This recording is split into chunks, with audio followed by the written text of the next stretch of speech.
وہ بھوکا اس لیے رہ رہا ہے کہ اسے دوسرے کی بھوک کا احساس پیدا ہو. آپ دیکھیں کہ جس سوسائٹی اور سماج کے اندر جہاں پہ ایک امیر سے امیر بہت ہو رہا ہے اور دوسرا طبقہ غریب سے غریب ہو رہا ہو, تو امیروں کو غریبوں کا احساس کیسے ہوگا؟ صرف زبان سے اور بھاشن دینے سے ہوگا؟ نہیں, جب تک کہ خود ان کے اوپر بھوک کا وقت نہ گزرے, جب تک کہ وہ خود اس کو پریکٹس نہ کر لیں کہ بھائی امیر جو غریب ہے اس کا جو بھوک کا احساس ہوتا ہے وہ کتنا شدید ہوتا ہے. آپ دیکھیں کہ اس پوری دنیا کے اندر جو آج یہ ڈس بیلنس ہے, وہ جو سسٹم پورا بگڑا ہوا ہے, امیر امیر سے امیر ہے, غریب غریب سے غریب تر ہو رہا ہے, دنیا کے اندر جنگیں ہو رہی ہیں, پوری آپ ہسٹری اٹھا کے دیکھ لیں, یا آج کی اس جو ہمارے سامنے جدید دنیا ہے اس میں جو تباہیاں ہیں, جو جنگیں ہو رہی ہیں, جو لڑائیاں مار, جو فساد ہے, وہ کس وجہ سے؟ آپ کو اسپیشلسٹ بتائیں گے, جو سوشل اسپیشلسٹ ہوتے ہیں وہ آپ کو بتائیں گے کہ اس کے دو وجوہات ہوتی ہیں, دو کارن ہیں. ایک تو یہ ہے کہ جہاں پہ پولیٹیکل ڈس بیلنس ہو, سیاست, ایک یہ ہوتا ہے. دوسری وجہ ہوتی ہے وہاں کی اقتصادیات یعنی اکنامی, وہ اگر کمزور ہو تو معاشرے کے اندر جھگڑے فساد ہوتے ہیں. تو اس روزے کے اندر آپ کو یہ احساس دلایا جاتا ہے کہ غربت کتنی خطرناک ہوتی ہے, کہ غریب یا جو کمزور طبقہ اس کے مسائل کیا ہیں.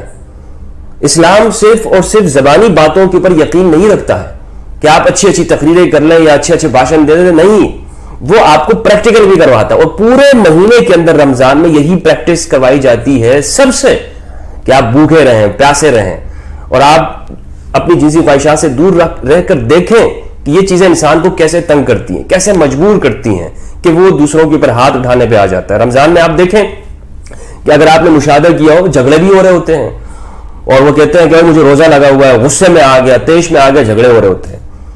عصر کے وقت میں زیادہ طور پر ہوتے ہیں, تو سارا دن چونکہ بھوکے ہیں, غصہ آ رہا ہوتا ہے, موڈ خراب ہوتا ہے.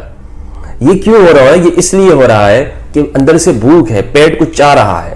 تو معلوم ہوا کہ جہاں پر جس سوسائٹی کے اندر بھوک ہوگی, معاشرہ وہ تباہی کی طرف جائے گا. اس معاشرے کے اندر لوگ لڑیں گے ایک دوسرے کے ساتھ. تو اس اگر سوسائٹی میں امن چاہیے تو دوسرے کی بھوک کو ختم کرنا ہوگا, یہ احساس دلانا ہے. اور مسلمانوں کے اندر, مومنوں کے اندر اس چیز کو پیدا کیا جاتا ہے کہ آپ نے دوسرے کی بھوک کا خیال رکھنا ہے. یہ ہے آپ کی سماج کا فائدہ, کہ اس سے روزے رکھنے سے آپ کو جو سوشل بینیفٹس حاصل ہوتے ہیں وہ یہ ہے کہ لوگوں میں غربت کا احساس دلایا جاتا ہے. اسی طرح آپ کو میں نے بتایا میڈیکل فائدے ہیں, اس میں سوشل بینیفٹس ہیں, آپ کے اخلاق کے فائدے, آپ کا رویہ اچھا ہو جاتا ہے. ایک امیر تکبر, انا اس کے اندر وہ کیوں ہوتی ہے؟ پیسہ ہے اس کے پاس اور اسے دوسروں کا احساس نہیں ہے. تو جب اسے اس بات کا احساس ہوگا کہ بھائی میں جو دوسرے کے پاس پیسہ نہیں ہے وہ کیوں میرے خلاف بات کرتا ہے یا کیوں لڑائیاں ہوتی ہیں, تو اس کا رویہ چینج ہو جائے گا. وہ پھر ان کے ساتھ انا اور تکبر والی کام نہیں رکھے گا, اس طرح کا رویہ نہیں رکھے گا, بلکہ وہ ان کی سطح پہ آ جائے گا اور انہیں سمجھنے کی کوشش کرے گا. اس کے اخلاق درست ہو جائیں گے, اس کے رویے درست ہو جائیں گے. اسی طرح غریب کے اندر بھی. تو یہ دونوں کو چاہتا یہ ہے کہ سوسائٹی کے اندر اس روزے کے ذریعے سے انسان کے اخلاق بھی درست کرنا چاہتا ہے, انسان کے جو سماج ہے, معاشرہ ہے, اس کو بہتر سے بہتر بنایا جاتا ہے. تو روزہ اس لیے رکھتے ہیں مسلمان تاکہ وہ صبح سے شام اور مغرب تک کے جو بھوکے رہیں دوسروں کی بھوک کا خیال رہے. آپ دیکھیں کہ اس رمضان کے روزے کے اندر اگر کسی سے کوئی بھول چوک ہو جاتی یا وہ نہیں رکھ سکتا ہے, یعنی ایک شخص سے وہ روزہ نہیں رکھ سکتا ہے, تو اسے کیا کرنا ہے, یا تو دوسرے دن میں رمضان کے بعد وہ روزہ رکھے گا, یا اس کا فدیہ دے دے.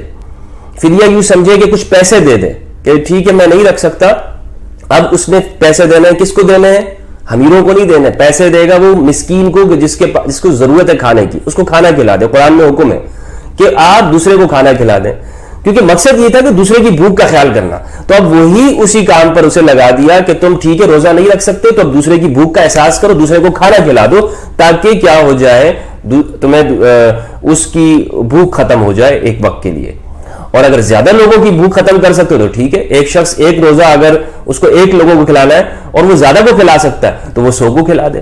تو مقصد یہ ہے کہ دوسرے کی بھوک کا احساس اور خیال پیدا کرنا, یہ ہے روزے کا حقیقی اور بنیادی مقصد. اور اسی طرح آپ کا جو نفس ہے, آپ کی جو بھوک ہے اندر کی, اس پہ بھی کنٹرول لانا ہے. دیکھیں آپ کے سامنے ایک چیز پڑی ہوئی ہے اور آپ پھر بھی نہیں کھا رہے ہیں, نہیں رک رہے ہیں اور اس کو کھا نہیں رہے, آپ رکے ہوئے ہیں, تو اس سے آپ کے اندر کیا پیدا ہو رہا ہے, آپ کی انا اور ایگو ختم ہو رہی ہے. کہتے ہیں نا کہ اگر آپ کو غصہ آئے اس کو کیسے کنٹرول کریں. طاقتور وہ نہیں ہوتا کہ جو کسی کو میدان کے اندر پچھاڑ دیتا ہے پہلوان کو، بلکہ طاقتور وہ ہوتا ہے کہ جو اپنے غصے پہ کنٹرول کرتا ہے. آج دنیا بھر کے جو اسپرچول جو لوگ تقریریں کرتے ہیں وہ آپ کو پریکٹیکل چیزیں نہیں بتائیں گے. آپ کو کہیں گے کہ ٹھیک ہے تم غصے پر یوں قابو کر سکتے ہو، یوں کر لو، آپ اپنے مائنڈ سے نیگیٹیوٹی نکالو، لیکن وہ نیگیٹیوٹی نکلے گی کیسے؟ وہ منفیات ذہن سے باہر کیسے جائیں گی جب تک آپ خود اس کو پریکٹیکل نہیں کر لو گے. اور یہ روزہ آپ کی 30 ڈیز کی پورے منتھ کی ایک ٹریننگ ہے. پریکٹیکل آپ سے کروایا جاتا ہے کہ جناب آپ اس نیگیٹیوٹی کو اپنے دماغ سے، اپنے مائنڈ سے، اپنے دل سے کیسے نکال سکتے ہیں کہ آپ کے سامنے چیز پڑی ہو اور آپ نے پانی پڑا ہوا ہے، بہت پیاس لگی ہوئی ہے، دھوپ ہے، گرمی ہے، شدت سے آپ کے منہ جو ہے وہ سوکھ رہا ہے، لیکن آپ نے پھر بھی پانی کو ہاتھ نہیں لگانا ہے. کون دیکھ رہا ہے آپ کو؟ آپ گھر میں ہیں، اکیلے ہیں، آپ فریج کا دروازہ کھول کر آپ نکال کے آپ پانی پی سکتے ہیں، آپ کو کون روکنے والا ہے؟ لیکن آپ کہتے ہیں نہیں، احساس ہے مجھے کہ خدا اور کوئی ذات اور قوت مجھے دیکھ رہی ہے، میں نے پیاسا رہنا ہے. کھانا آپ کھا سکتے ہیں، فروٹ کھا سکتے ہیں، فریج سے کچھ بھی چیز نکال کے کھا سکتے ہیں، لیکن آپ نہیں کھاتے ہیں کہ ایک ایسی طاقت ہے کہ جو مجھے واچ کر رہی ہے.